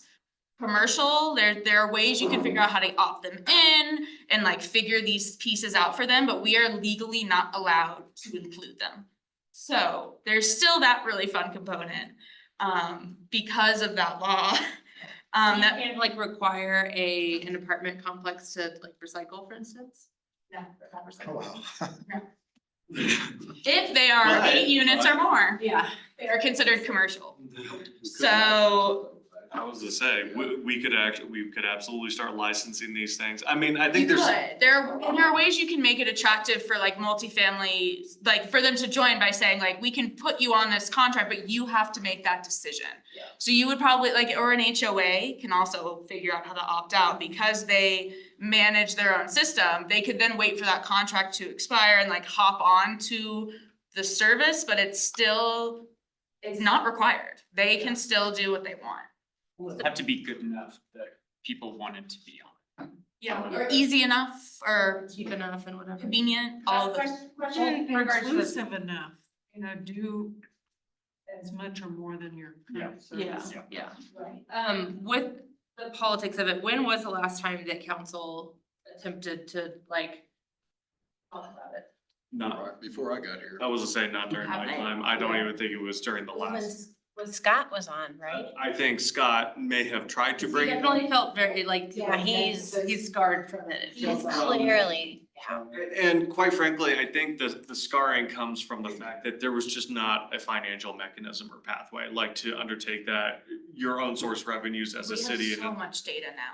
And there's a ton of data now, like, I think there's a lot now that can be built on, that there's this impetus for it and the timing is good. The question is, how far do we go and how fast? And I think Right. that, to be honest, council is not like, we are not in active discussions late at night about this. So I would say, we'll be soon, I guess. But I would say like, that is why you all are here, is that if this is something that you see as being responsive to a community priority and need, it's in your strategic plan, you can tell us, hey, Laura, we should pursue some sort of, 5-year plan of stepping up transfer station infrastructure, contracting mechanisms, like policy goals that are intermediary to these things. So they all have to kind of work together. And I can show y'all, like, so we have like city-specific recommendations and regional specific that they're finalizing now with CDPHE from Colorado Department of Public Health and the Environment, from the like all of the data and research they've done. So like there is a pretty good idea of like how much diversion that could do, what the monetary things are tied to it. It does also boil down to a little bit of the politics, but also like the community, right? So, I mean, some of it is, it's also cheaper because if you have less trucks, you're not wearing away of the pavement. And then you don't have to put concrete down as much, which is better for the environment, but also better for your wallet, right? So there's more that goes into it that's interesting, but I will say like the example that they keep pointing back to, and I want to talk to them soon, is Fort Collins, because they found that even within like, so say 2 of your neighbors, say Hannah and Gretel are neighbors, and you both use waste management, you can have like wildly different rates up to like, I think it was like $50 of variance. So I can actually attest to this just this morning because when I first started with waste management, I was paying $25 a month for waste and recycling in 2020. As of last month, I was paying over $46 per month. And my neighbor was like, oh, you should try this new company. So I got a quote from them. I called waste management and they lowered me to $22 a month. Okay, but just because I called to it's because it's like, and they were like, oh, well, are you moving? And I was like, so anywy, so it's exactly, that's, I was like, it's all made up at the point it matters. So for some people, I can't say for certain that everyone's gonna have a lower price because it depends on, have you called them? Have you bugged them, right? But you shouldn't have to do that. And then Right. even at the very least, you'll know what the price is and what you're getting for it. So that was another thing we talked about today is like, say you negotiated with them that it's $15 a month because you're a negotiator, but then your neighbor didn't even think to do that and they're paying $60, right? So it might come down a little for some people, a lot for others, so like. I think if anything, it adds an element of equity to it because not everyone has the time or ability to call and lower their rate. Knows to do it. Yeah, exactly. So, right, and I think that's the other side of it. I mean, the other side of the whole literally call them and threaten, I will. Cause it's so expensive. I mean, it was super easy, so I was like glad for that, but I was so annoyed. Yeah, and I mean, there is also a huge element of competition to it because the RFP process is incredibly competitive. And they have to go through like, I wanna say 8 months to a year of that process. So even if we were to get, like, it would be a long time before you're gonna see this. But I think that people feel like it's like a free market and so that makes it better, but in this like instance, it doesn't. Because it's like economies of scale, but it's also the transparency. I've also heard a really fun fact that between if we were to choose one hauler and pass it to council, there's nothing all the other haulers lose and they start trying to pay off your council members, is what they were talking about I today. can finally get my payouts. Yeah. Oh my God, I've been waiting so long. So even when you This think is you're where done. I make the corruption. Oh, Yeah. okay, is this still So- recording? Sorry. I mean, Well, there were callers in the room that when they said that to me today, like callers were in the room, nonprofits, governments. That's The crazy. mayor of Callers were Mayor of nothing Oakland more- actually got indicted for I didn't even this. say that.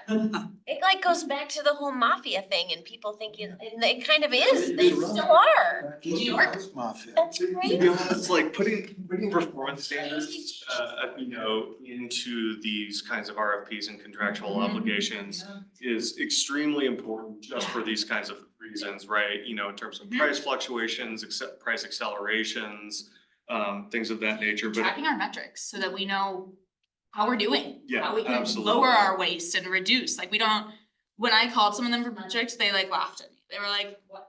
Not bad.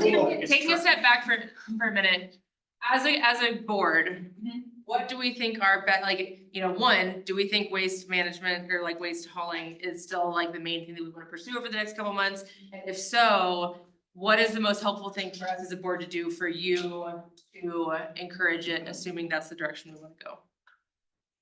I would say, first of all, like start talking to people in your community and like, I'm trying to get ahead of this rhetoric of the like people being scared about freedom of choice and government intervention, cause like it's not scary and hopefully it's helpful, but that is a big rhetoric in Colorado. I don't know if that's true here, but I know that was true in Englewood. It's very contentious for them, and so they're not even gonna bring it up again. It's always gonna be a useful conversation though, private versus public.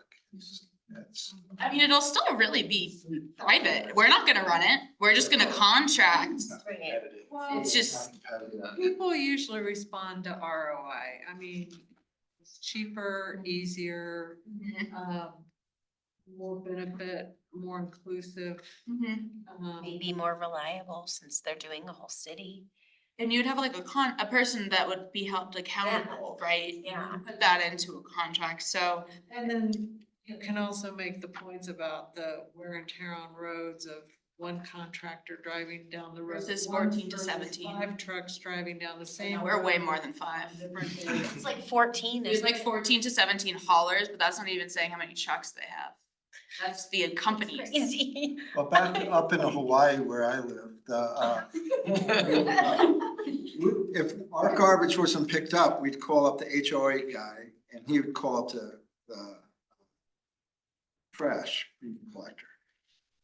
I wouldn't know what to do in the city and I wouldn't know, like, I would have, personally, it seemed like I'd get lost in City Hall, so I can see people thinking that way. I don't know if it's true, but I mean, that's the way I ideally, the would- company is still the point of Well, contact. yeah, to your point though, old city, we did have single hauler and the city did get a lot of calls, right? So the front desk staff had to be, I guess, trained on how to handle those calls and we basically pass them on to the single hauler, so. But I assume like if it was waste management, just for example, would the trash cans not still say waste management, like the company's name on them? I mean, it's still, they still know that the city has the contract though, Yeah. so the citizens still call. I think another big question that came up in some of the studies as well is how big of a regionalization contract do we do? Is it just our city? Is it a multi-city, a multi-jurisdictional contract? Because if we're gonna do this, if we're gonna go and make an effort at this, the economies of scale greatly expand and quite frankly, the infrastructure does I too, don't but. know how we could align all those politics. Yeah, that's my hesitation. It's tough. Slow I it don't think we down. would, honestly. I don't think Englewood and Centennial, I don't know if they're even gonna breach it in the same way that we want to. Sheridan already actually has it. Sheridan already has it, So- yeah. I think, and I mean, I don't know about the county level. I did meet someone there from Douglas today, which was nice, and she's, she does, her title is not sustainability on purpose, but she was like very so passionate about waste diversion and like, figuring this out, and she's like, yeah, we could literally get a transfer station. So I think the regional conversation around like infrastructure and education and outreach, and if single hauler, if we were to do it, does it mean recycling, trash and compost? Is compost like decentralized with like a nonprofit in the area where you opt in and it's still a lower rate? Like, there are so many different ways to mix and match. And I don't know, maybe it makes sense to do compost with it, but not trash and recycling. Like, I wonder what that looks like and what the appetite is. And in Englewood, because their council might feel one way, but the community might be really excited about composting, which I think they actually are there. So I do think the regional conversation is important. Yeah, I think to your point, it is extremely hard. It's regionalizing any public service at all is extraordinarily difficult, but speaking personally, I think it is by far a more sustainable way to do this work into the long term. If we can make the leap, it's worth exploring the alternative to see if you can get champions, in some of these other jurisdictions to go along with it, even if it is Douglas County and you don't call it sustainability. But Whatever you wanna call it. whatever you wanna call it, like, I think people do see dollars and cents and cost effectiveness for a service that they're just. Sheridan might be willing, but they're tiny. There's like 5,000 Yeah, people. But Sheridan would probably be our best bet out of everyone in the study. Englewood it's a no for Englewood. For the foreseeable future, Yeah. it's just a no. I'd like to return to something that Hannah said earlier, which is like, we need to decide what we're doing as a board here. And Yes. I mentioned earlier, like, we've got the 100+ items on the list, and it would be probably good for us to decide which of those we want to pick off, and help support you, or however it is, and it can be. I think a memo from y'all for the plan that goes to adoption in August would be really good. So maybe that's something we start on next time. And Support. Share the policy recommendations. yes, I am. They haven't finalized them yet. So I was gonna share them. I was gonna share that in the greenhouse gas inventory next month with y'all to better understand it and walk through it. But yeah, I think a memo would be helpful in terms of support, like to council about the plan. And I don't know, I'll probably email you about if I should draft that first, or the best way. Probably I'll draft it first and have everyone put some input and look at it and change it into y'all's words. And then I think it might have to be on pause until after the election, which is a bummer, but I think that's just the nature of it. I don't think any of the people that are running again are gonna wanna get within a foot radius of it after. Because that's when it'll actually be tied to action. So it could be that we start like teeing up what actions we would wanna see from the waste diversion plan that's developed, and like what would that be ordinances? Would we want to do something like single hauler and recommend that and go to study session in January and hit the ground running with the new council? Do we need to wait until after the November election and see what that looks like? So that is something maybe I could think a little bit more about, or if y'all have thoughts on immediately. Could you remind us again what you're doing in July, for the study session in July? So the consultants that I've been working with, that's part of the Colorado Department of Public Health and the Environment program, are coming with Brent and I to present to council all of the findings, the recommendations for the city. From the waste diversion studies. Yes, all from the waste diversion study. And then the plan goes to adoption in August at every city. So every city is going to adopt a plan. No, it's regional. So it's the South Metro area, so it's us, Centennial, Englewood, and Sheridan are all going, so the 4 different cities are all going to their councils to adopt the exact same plan, is the hope, in August. Adopting a plan can do something like go sit on a shelf, which is not what any of us want, right? It doesn't actually, I think it won't be super scary for council to pass because it doesn't actually tie them to anything. It just says, we agree that this data is valid, or like whatever you want to put with that, but we need to then think about what we could take from that and move into an action so that we can go do an ordinance and go to first reading and second reading and do all of that. Do we anticipate any, like from council, any, anyone not supporting this plan? Like, is this something where we should do a memo of support for adopting this action plan? Like, is there any value in that? Or Can I just say, I don't know what, we're talking about a memo of support or something that I haven't seen. Because it's not finalized. Okay. Like, I haven't seen, I also haven't seen. Talk about a memo of support. Well, I can show it to y'all next month. I also haven't seen the Okay. final product. So we might be getting ahead of ourselves. I think a lot of it comes from what has been discussed a lot, which is this waste diversion study that was done in the South Metro area. And we've seen some, like you've presented some on it. And so, yes, we have not seen the plan, correct, but there has been a lot of discussion around. I'm gonna show y'all that in July, Yeah. Okay. like next meeting. And so it sounds like next meeting we'll go through that and then we can discuss. Like what a memo might look like for it. Well, I mean, you can Right, just, and the recommendations shouldn't be coming from us, right? It should be coming. Yeah. but I mean, That's what I'm saying. Yeah. right, I mean, you can read the plan and see and then come up with your own. Y'all, we could do like a writing session in July, but it would need to be finished by August meeting, cause the plan goes for adoption in August. That's why I was like, maybe we wanna get a little bit ahead of thinking about it. But, and I can send it to y'all between now and July once they finalize it, but they haven't sent it to me yet, cause they And haven't. this study session thing, is this like a open to the public, like? Okay, and Y'all can't like say anything, but you can come. Yeah, be silent there. Yeah, it's actually a little weird. It is a little strange, but yeah, So yeah, I mean, it's should, not a public forum. is it, when did you say that's in June? That's July 22nd. Oh, that's July. And then I'm going to like there's a meet in June and July that I'm gonna table at and just talk to anyone that wants to talk to me about anything related to waste diversion, as well as, you know, anything sustainability related, but pushing that to try to get that. Yeah, I'm going to the next gen board and hopefully getting them to write a letter of support. So it could be a letter, it could be a memo, but I think it would be helpful for the August plan adoption for council. So y'all can make your own decisions on what you think of the plan when it So comes. we have 2 meetings between now and when it goes to council for potential adoption. Okay. Yeah, it's a tight turnaround. Some time to actually Yeah, look you at the present plan, it next understand it. time.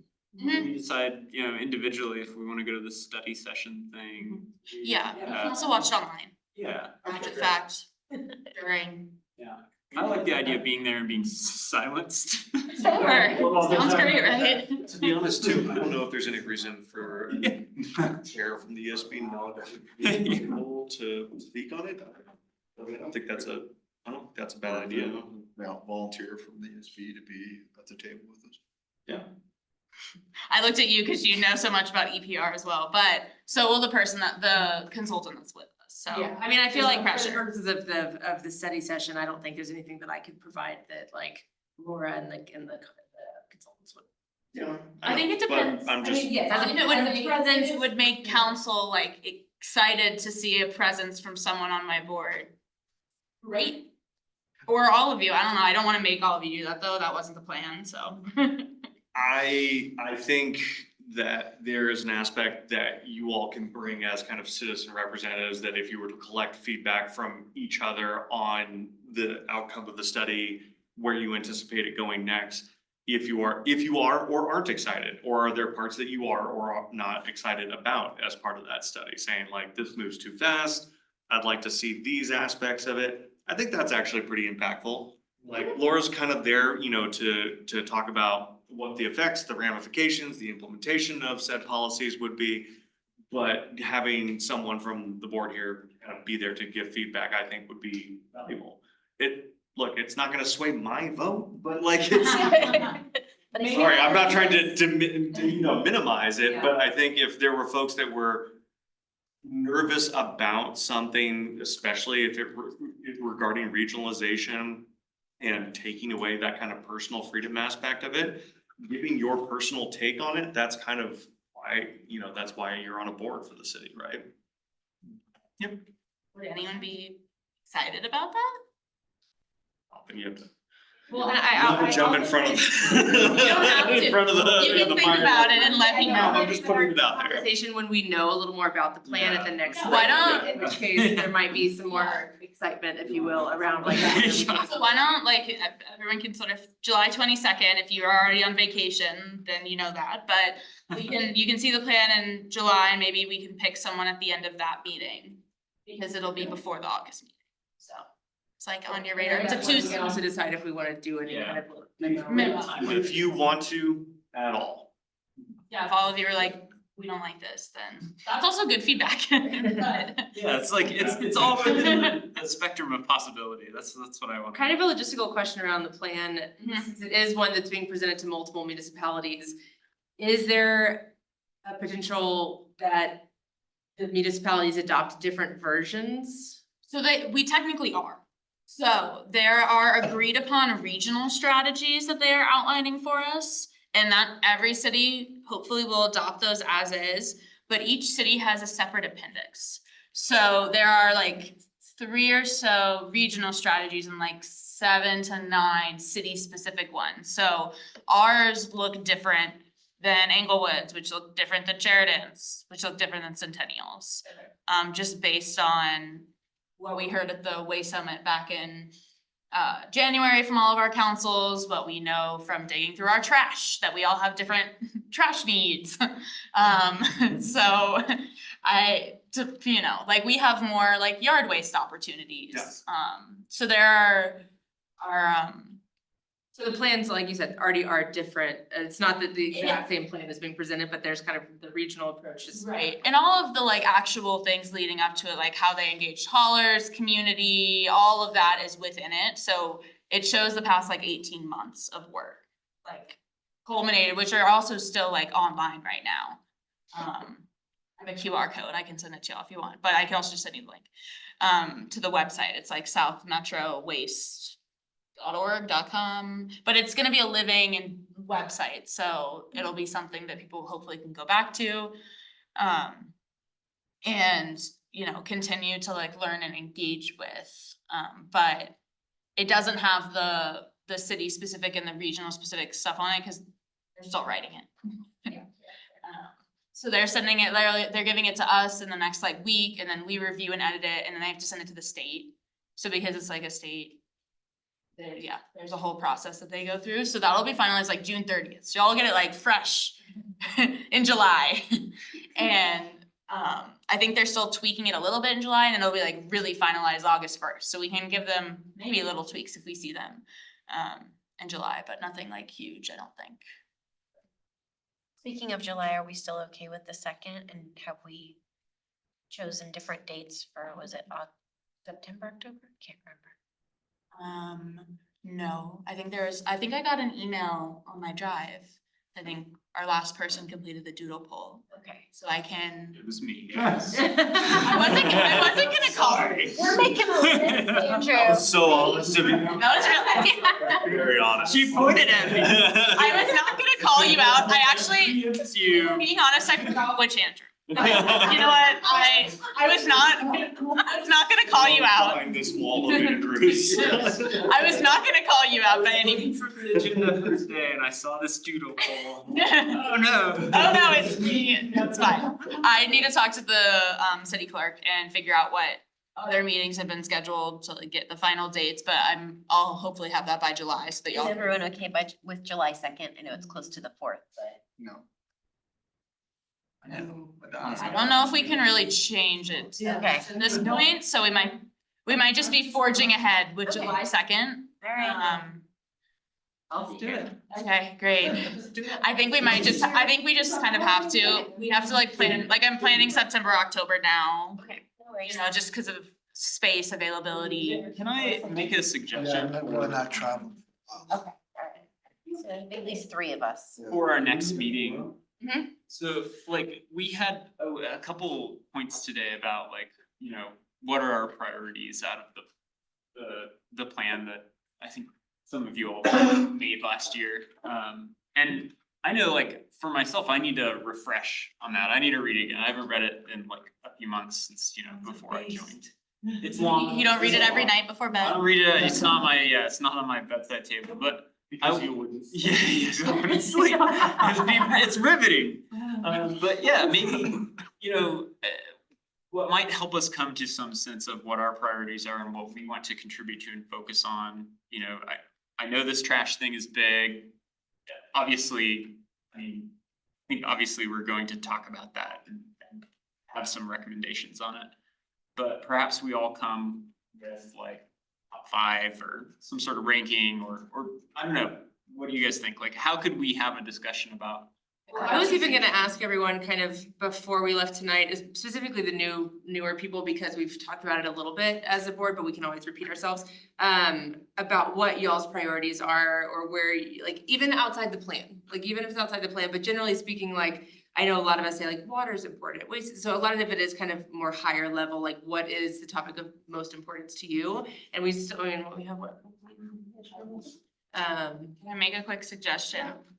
While there are things outside of emissions in the greenhouse gas inventory, it might be helpful for y'all to see where our biggest levers are in terms of what we're polluting in the city when I come to it next month.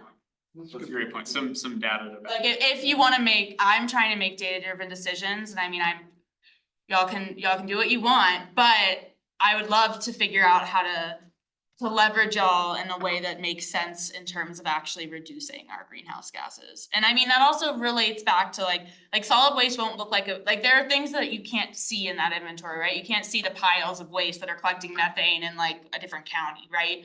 So there are gaps, obviously, and things that aren't captured in it, but I do think it might give everyone a little bit more clarity on maybe outside of waste, where our levers might be, and that probably might include water. Like I don't know exactly what it's going to look like when y'all see it or how you react to it, but This is true. So shall we combine all that, like we Look at commit the to rereading the plan, plan, make some priorities and Live this use the data.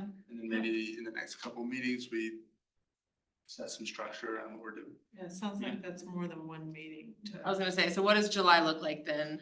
There's not gonna be. Well, we're not in a rush, right? Like we're a advisory we are. board to The a world is government. dying. Yeah, like, it's a crisis, but it's like, you know, like I think we could take a few meetings and like, Yeah. because otherwise Because we of are the gonna new have. people, yeah.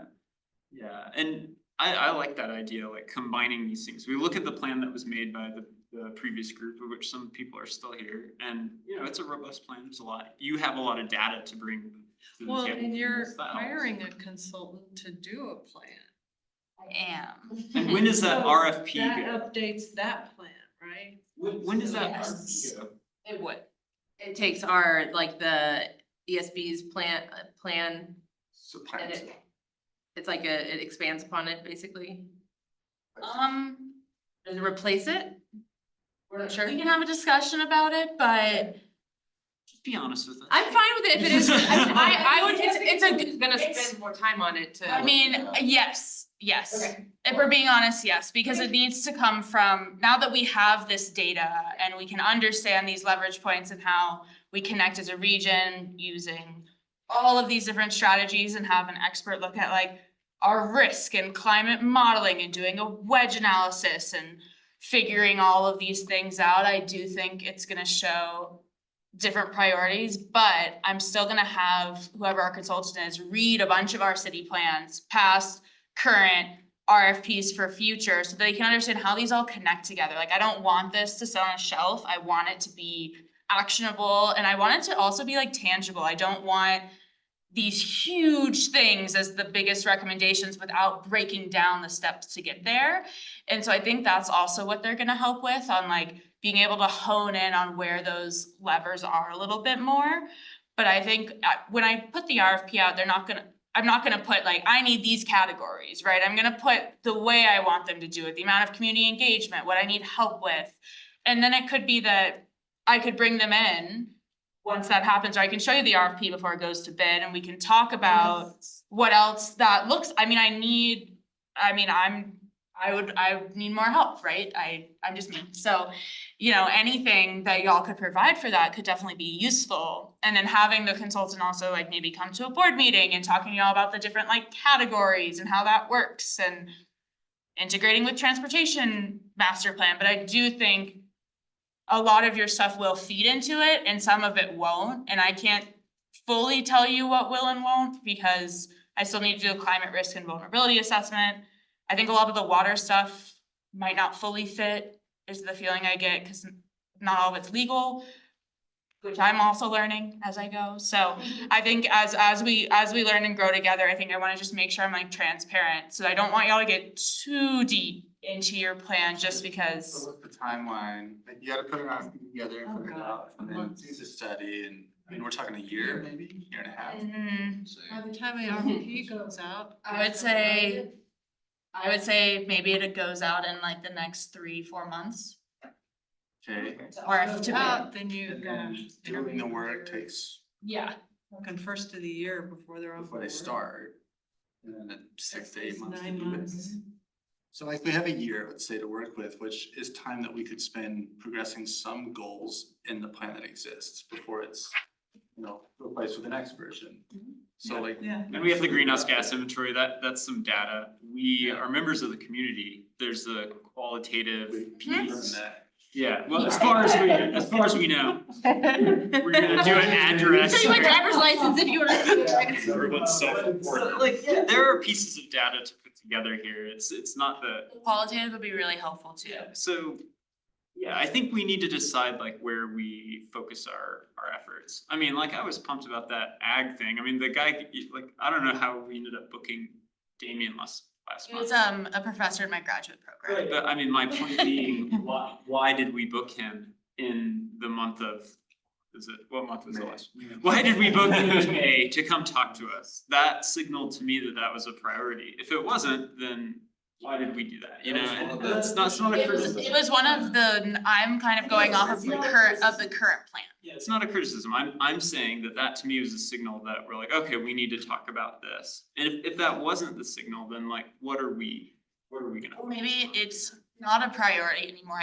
I don't fully know because I wasn't here when the plan was created. So it's like one of the top 9. So I feel like in terms of hitting what the board was interested in when I started, it was important to make sure everyone had a little bit of their interests in there.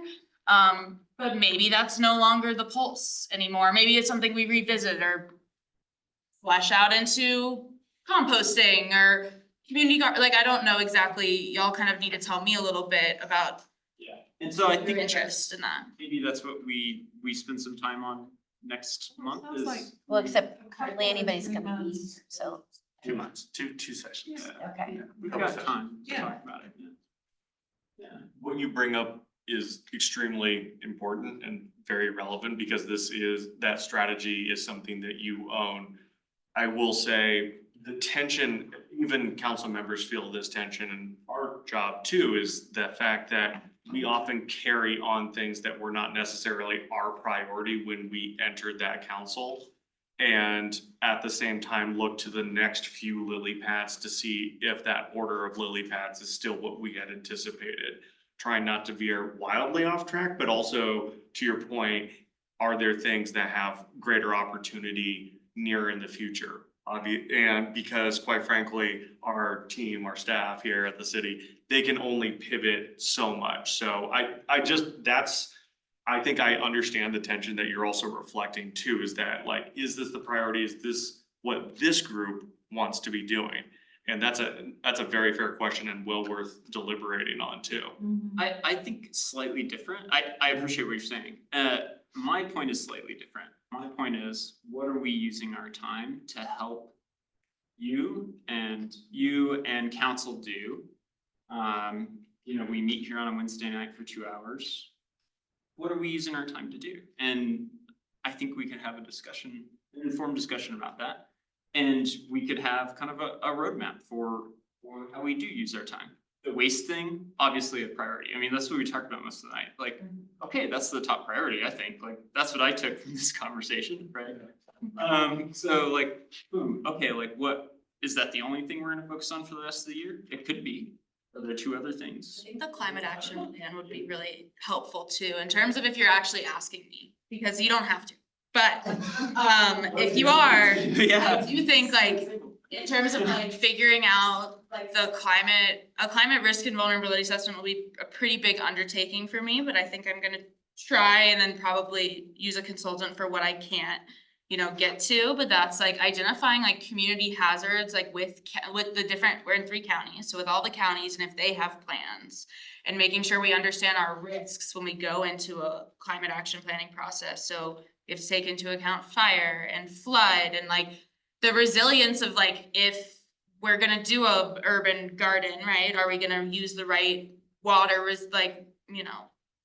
things that don't need a ton of water, right? Are we gonna use natives? Like thinking about how these all interact, but I do think the climate action plan will be really important. And so it could be that y'all are picking out parts of your plan that you like, or you're like looking at it with a new lens and we have new people and new voices and ideas, which is exciting, that can like look at it with fresh eyes, that might have like more questions or be able to guide us sort of in that way too. But I mean, I was hoping to like bring y'all my RFP and be like, what do you think? Like, what am I missing? What am I not thinking about here? Because, I am just one person, so that could be really helpful. And then once we do pick a consultant, like having them come in here and say, I identified these things. What do y'all think? What have you heard from other people? Are these things that anyone else is seeing or thinking about? Like, are we missing public chargers in places? Can people not put their EV, like all of these other things that interact. So, I mean, I do think while the climate action plan might take a minute to get someone on board, there will be pieces kind of along the way, like the waste diversion plan, where I'm like, okay, I wanna bring this up to y'all, or like have this component come in. So maybe it's that we have a couple of them so that I can like switch off, because I'm doing a lot of different things. As y'all know, so it's like being able to like leverage all of the different ones would be helpful. Well, and I will say, I think what staff has been working on is the waste diversion, the greenhouse gas inventory, fleet electrification, and then the climate action plan. So those are the 4 things that Laura has really been kind of focused on. That's super helpful. The fleet electrification plan, I mean, I don't know, it's like internal, it's for the city fleet, so I don't know how much y'all really wanna get in the weeds of that right now. I'm like, let's update the They're grid. big. What? Those other 3 are fine. Yeah, I'm looking to like update the grid with Excel. It's like, it's not super like fun. I don't think. It's just not that fun, Can you put but. in a redundant line on Broadway? Sorry. Alright, we do have 5 minutes. We So, wanna move on to comments and reports. You need more agenda. This is we're it. done. Yeah. Can we read that? So Hannah, did you wanna talk about tomorrow real quick again, or? Yeah, so Breckenridge Brewery partnered with South Platte Renew to brew a beer using direct potable reuse. They had a mobile demonstration facility, and what direct potable reuse is taking wastewater and treating it all the way to potable drinking water standards. My marketing team is calling it 100% purified recycled water because wastewater is too scary. So, so all of our marketing says 100% purified recycled water. It's a mouthful. And tomorrow we are having a happy hour. Some of Steve will be out there, some of the city council, I think Kyle, the mayor will be out there, some of the Inglewood council and staff as well will be out there. When I say out there, the Farmhouse Restaurant, right off Santa Fe at the brewery. And yeah, it'll be like South Platte Renew will be tabling there. I'm trying to convince them, I think they have agreed to, we have like where you can actually taste the DPR water next to like Denver water, tap water, to just, yeah. So it's really a really cool educational thing to learn about, you know, water resources, or potential future water source, that has a whole lot of, as Steve knows, legal issues that are associated with like water rights and just the building of it. It's gonna be decades before it's like a large scale thing. Yeah. Can I piggyback? I'm part of the Water Reuse Association. Oh, so you probably know this is, more like, than I do. Cool. very near and dear to my heart. The biggest roadblock, like all the technology exists, science, easy. Yeah. It's communications. And like 30 years ago, someone came up with this saying toilet to tap, and like everyone's been fighting. That's horrible. It's killing That's why we're calling it 100% recycled purified waste. I'll tell you about one of the nonprofits. But so pure Toilet equity. water is like the thing to say now, and it can help talk to people. It's interesting. It'd be helpful because like Hard marketing. it's, there's a direct potable reuse regulation that was passed by CDPHE this past March. So now in Colorado, communities can actually add this to their water resources portfolio. It's about, First state in the nation to do it. it's about a 5-year process from like inception to actually delivering. But the first step is community engagement, not building, not getting engineers on board. It's like telling the community, we're gonna like start to think about this. How do It's you just feel like about that? waste aversion too. Yes, it's That's the communication. first thing is communication. Like, it's probably cleaner than, you know, the water you're getting out of your tap because it's gotta go through reverse osmosis and activated carbon and all this stuff. It's actually a brewer's like favorite thing in the world because they have like a blank slate of water and they can build up the water profile. So for the beer that we made, they basically built up the water profile to match Munich water. I wonder. And so, yeah, That's amazing. and so the brewers are actually pretty excited about it. It's very cool because it is kind of a truly blank slate of water. And if you do get an opportunity to come out tomorrow, it's like we will have, I'm hoping, the side-by-side DPR water with tap water. And you can definitely taste the difference, and it's not a bad taste by any means, but it's almost like flavorless because there's, you know, the water you get out of the tap is chlorinated and it has minerals in it. And so when you taste it, you're like, something's off. And actually, if you drink too much of it, I believe you'd be dehydrated because there are no, Holds your yeah, magnesium. exactly. It actually will, injure you. Yeah, so it's all of it is super fascinating. And we also did, South Platte Renew is, y'all, they're awesome. They have their own podcast. And so our brewer, Justin Fisher, who's like our innovation brewer, he actually did a podcast with South Platte Renew. I'm really hoping it'll be released tomorrow, but it might be next week. But he talks through a lot of like what, you know, how he used the water, build up the water profile, the brew that he, the beer that he brewed and everything. Okay, we have 1 minute.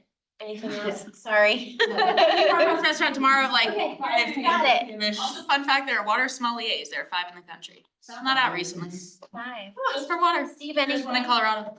Did not know that. Anyways. You only got 30 seconds left. We passed some non-functional turf grass ordinances last night, so, you know, in accordance with state law. And it feels like we are moving in the right direction, and we will be approaching residential non-functional turf grass law in accordance with state legislation here soon.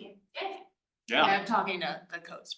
I have been. Okay, excellent. So, yeah, little environmental news. Okay, it's 8:30. And if anyone has anything specific for the agenda, you can also let Gretel know or me know, and we'll talk to create it. Other ideas or thoughts. All right, enjoy the rest of your We're Wednesday. adjourned.